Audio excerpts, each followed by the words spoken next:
All right, so what we're going to do with these three identities that we've talked about, the ratio, the reciprocal, and the Pythagorean identities, is we're going to use this to simplify trigonometric expressions.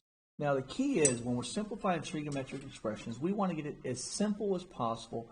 So if we can get rid of pluses and minuses, if we can get it down to a single trig equation, that's great.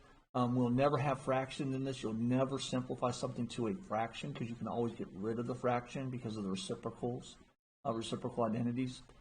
So let's take a look at this to see what this simplifies down to. So what we're going to have to do is we're going to have to use all of the algebra that we've ever learned, all of the arithmetic we've ever learned, and all of the trig that we have learned in one problem.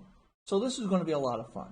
So we have sine x, cosine squared x minus sine x. Well, the first thing I see is an algebra skill. I've got to factor out a greatest common factor because they both have a sine x in it.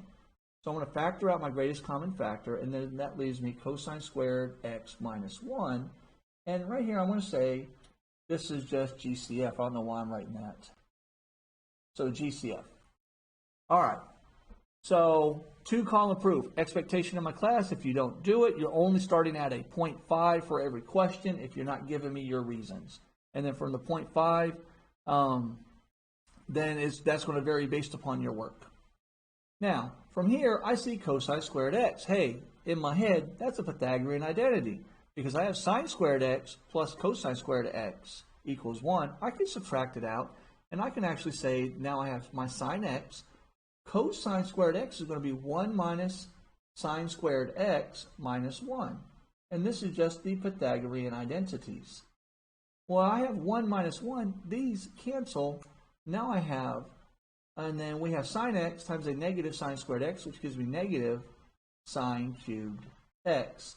And this is just simply what we call this, addition and multiplication. I'm not super formal here. I don't need you to be super formal here. I just need you to have an idea that you understand what you're doing. Like I'm adding here 1 minus 1, that's addition. Subtraction doesn't exist. And then sine x times sine squared x is sine cubed x. And of course we still have my negative in there. And voila, we're done. Nice, easy, simplify. All right, so let's look at another example of what something is simplified.